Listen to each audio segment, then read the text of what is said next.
ही नहीं आपकी पूरी एक्सरसाइज कंप्लीट होती है 2.2। Hello friends, welcome back to our YouTube channel. तो ये आपका पार्ट 3 है, ठीक है, और पार्ट 2 और पार्ट 1 आ चुके हैं, उसकी लिंक आपको डिस्क्रिप्शन में दे दूँगा, ठीक है। बाकी ये स्टार्ट करते हैं पार्ट 3। तो इसमें आप करवाएंगे आपको क्वेश्चन नंबर 2 के बाकी बचे हुए 3 पार्ट। तो इसी के साथ आपकी एक्सरसाइज नंबर 2.2 कंप्लीट हो जाएगी। तो करते हैं स्टार्ट। तो क्वेश्चन 2 क्या था आपका, एक द्विघात बहुपद ज्ञात कीजिए जिसके शून्यकों का योग तथा गुणनफल हमें दे रखा है क्रमशः। क्रमशः मतलब लगातार दे रखा है। पहले क्या दिया हुआ है, शून्यकों का योग दे रखा है, दूसरा क्या दे रखा है, शून्यकों का गुणनफल दिया हुआ है। तो बाकी करते हैं इसको स्टार्ट। जैसा कि आपने लास्ट वाला पार्ट देखा है पार्ट 2, उसमें मैंने करवा रखा है, तो वहाँ से आप सीख सकते हो, सेम वही फॉर्मेट है। बाकी अगर किसी का आंसर नहीं निकला तो आप देख सकते हो यहाँ पर कंप्लीट। यहाँ पर लिखेंगे शून्यकों का योग, फॉर्मेट सेम ही रहेगा जो लास्ट वीडियो में करवाया गया है उसी तरीके से। तो शून्यकों का योग लिखोगे यहाँ पर, शून्यकों का योग कितना दिया हुआ है 1 दे रखा है।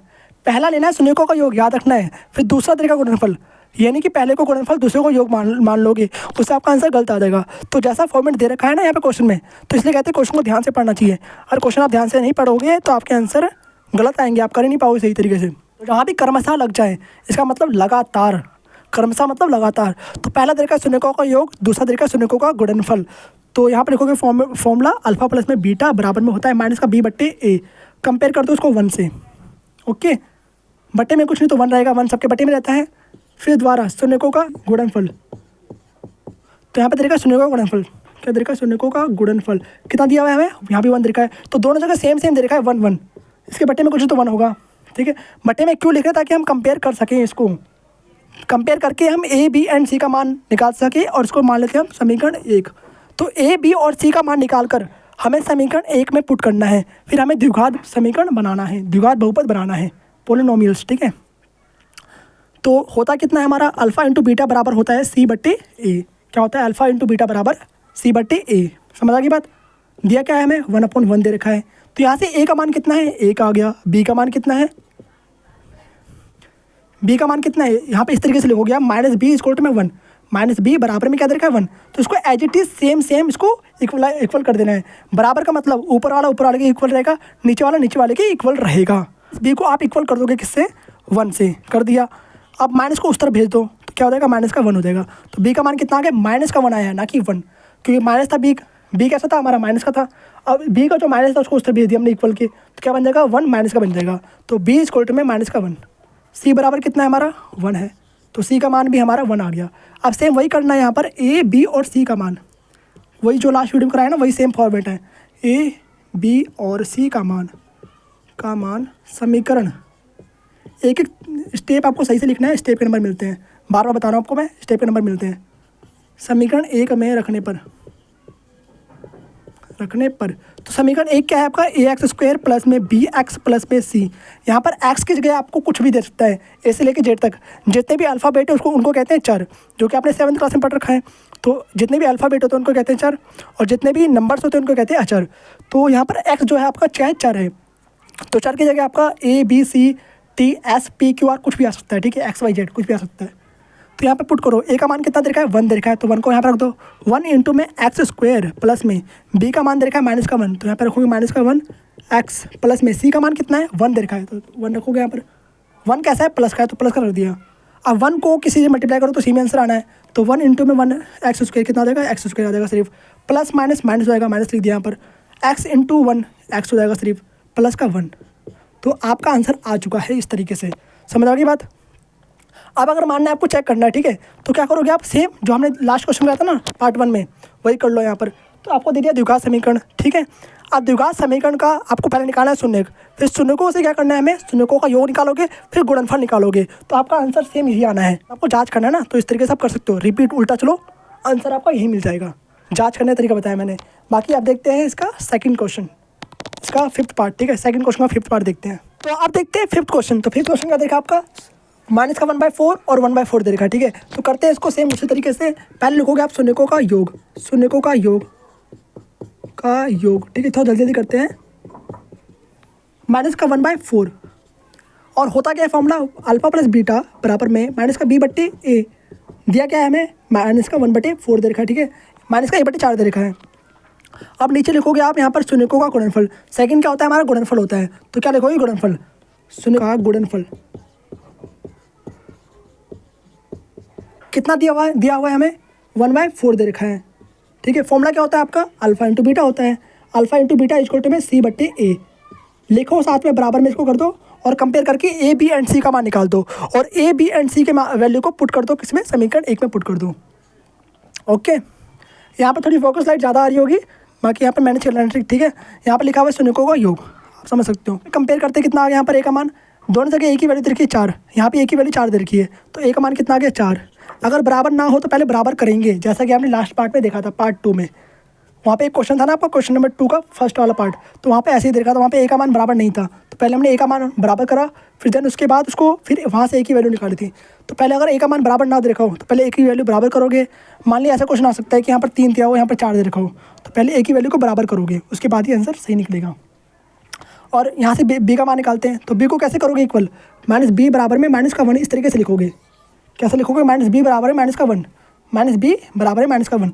तो ऊपर वालों को ऊपर वाले से इक्वल कर दोगे, नीचे वालों को नीचे वाले से इक्वल कर दोगे। तो नीचे वाले को करा तो ए बराबर कितना आ गया 4 आ गया, ऊपर वाला क्या है हमारा माइनस का बी है, बराबर माइनस का 1 हो गया, यहाँ पे माइनस है माइनस कट जाएगा, तो बी का मान कितना आ गया 1 आ गया। तो बी की वैल्यू कितना आ गई 1 आ गई। तो सी का मान कितना है यहाँ पर 1 है। सी तो इजीली मिल गया ना, यहाँ पर सी को ऊपर वाले से कंपेयर कर दोगे, कितना आ गया सी का मान 1 आ गया, और बी वाले को ऊपर से कंपेयर कर दोगे, और ए तो दोनों जगह कॉमन है। अब लिखोगे यहाँ पर ए बी और सी का मान समीकरण 1 में पुट करने पर, ए बी और सी का मान समीकरण 1 में रखने पर, समीकरण 1 में रखने पर, तो समीकरण 1 क्या है आपका, ए एक्स स्क्वायर प्लस में बी एक्स प्लस में सी। तो ए की वैल्यू कितनी दे रखी है 4 दे रखी है, तो 4 यहाँ पर रख दिया हमने। 4x स्क्वायर प्लस में बी की वैल्यू कितनी दे रखी है हमें 1 दे रखा है, यहाँ पर लिखोगे x प्लस में सी का मान हमें 1 दे रखा है, तो 1 यहाँ पर रख दो। तो 4 इंटू में एक्स स्क्वायर यानी 4x स्क्वायर प्लस में 1 इंटू में एक्स, 1 इंटू में एक्स यानी कि x हो जाएगा सिर्फ, प्लस का 1 एज इट इज रख देंगे। तो कितना आंसर आ गया आपका 4x स्क्वायर प्लस में x प्लस में 1। तो इस तरीके से आपको करना था फिफ्थ पार्ट। बाकी अब लास्ट पार्ट बच गया, लास्ट पार्ट देखते हैं जो कि बहुत ही ईजी है।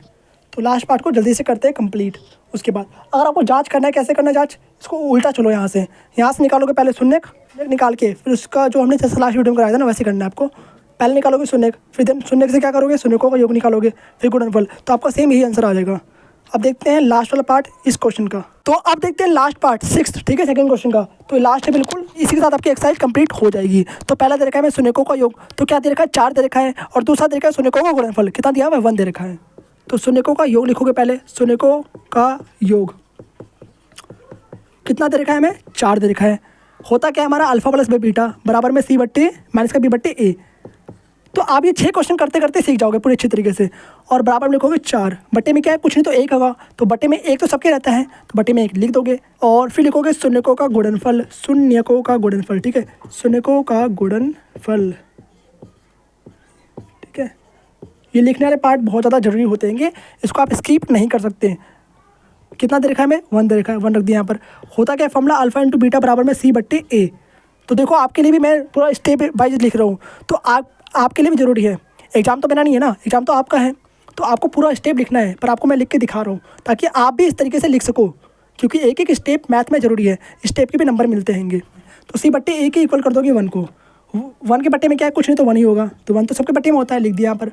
अब यहाँ से कंपेयर करके आप ए बी एंड सी का मान निकाल सकते हो। तो ए का मान कितना आ गया 1 आ गया, कैसे, यहाँ से कंपेयर करा तो यहाँ पर कितना आ गया 1 आ गया, ओके। और यहाँ से भी कंपेयर करो तो 1 आ रहा है। तो दोनों तरफ से देखना है आपको। अगर दोनों तरफ डिफरेंट आ रहा है तो पहले उसको इक्वल करोगे बटे में, उसके बाद ही आप सोल्व करोगे। तो यहाँ से ए का मान कितना आ गया 1 आ गया, तो पहले ए को लिखते हैं सही से। यहाँ पे लिखा हुआ है ए इक्वल टू में 1, और बी का मान कितना है हमें कितना देखा है, तो माइनस बी इक्वल टू में 4, माइनस बी बराबर 4। अब माइनस को उस तरफ भेज दोगे तो बी का मान कितना हो गया माइनस का 4 हो गया, तो बी की वैल्यू कितनी आ गई माइनस का 4 आ गया। सी का मान कितना है 1 है, तो सी का मान आ गया 1। आप हमेशा यहीं पे गलती करते हो माइनस वाले पार्ट पे, तो माइनस बी को पूरे के साथ इक्वल करना है। अगर उस तरफ माइनस दे रखा है तो माइनस से माइनस कैंसिल हो जाएगा, तो बी का प्लस वाला आंसर आ जाएगा। अगर उधर प्लस वाला दे रखा है तो बी की वैल्यू माइनस में आ जाएगी, उसका अपोजिट, क्योंकि माइनस जो बी का है उस तरफ चल जाएगा। तो यहाँ पर आपको ध्यान से करना है बी के पार्ट में। अगर आपने बी की वैल्यू गलत निकाल दिया तो पूरा ही पार्ट गलत हो जाएगा, आपका पूरा आपका आंसर गलत आएगा। आप क्या लिखोगे यहाँ पर ए बी और सी का मान समीकरण 1 में रखने पर, सेम वही तरीका, ए बी सी का मान समीकरण 1 में रखने पर, ठीक है, समीकरण 1 में रखने पर। तो समीकरण 1 क्या आपका ए एक्स स्क्वायर प्लस में ए एक्स स्क्वायर प्लस में बी एक्स प्लस में सी।